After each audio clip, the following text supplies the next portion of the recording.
Okay, so I'm not really one to do a lot of true crime stories, but I do want to talk about this briefly in the context of female serial killers and just serial killers in the medical profession in general.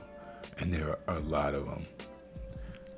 Just the same way there's more serial killers on the street than ever, there's more serial killers everywhere else, particularly in this profession.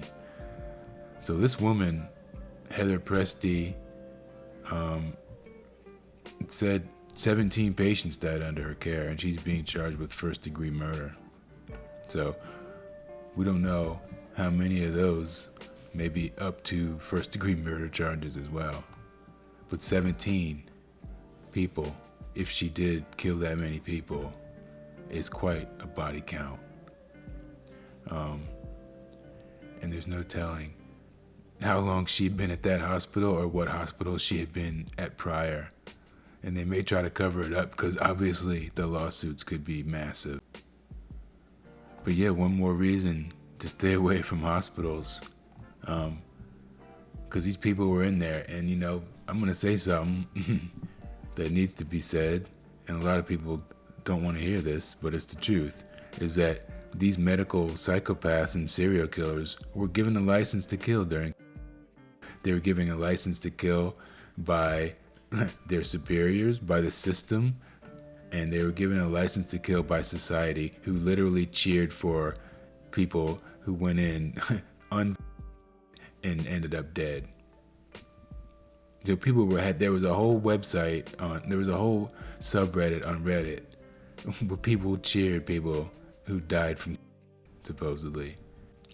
So I think a lot of what happened was you had these people who didn't want to take a but once they got a little instead of just drinking the chicken soup, they got scared and went to the hospital. And then they showed up to the hospital and said, "Oh, I didn't take a and and their eyes lit up. Their eyes lit up with hatred and the desire to punish and kill them. And I think what happened was a lot of those people got convinced to go on ventilators, and then that was it.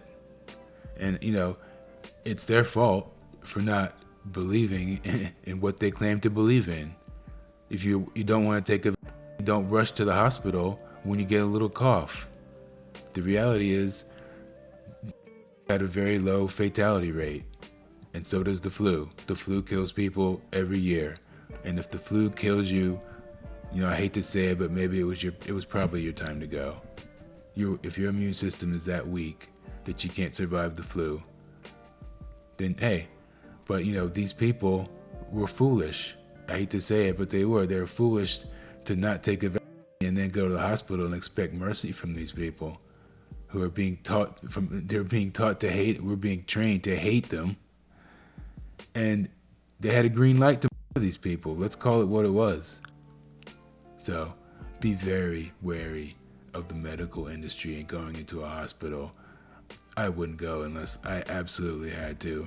And for me, at some point, I would probably just call it a day, man. I don't want to be Frankenstein's monster, hooked up to 20 machines with fucking robots making me walk and breathe and all this shit. So that's all. Watch your back, and take away from this is, don't go into the hospital without having an advocate. Have someone come with you, someone who can read, someone who can ask questions, someone who can challenge the doctor if necessary, even if you're wrong, just to let the doctor know that there's someone there who's going to be asking the questions, and this is probably not the person you should do something to. Just like all predators, they're going to look for easy targets.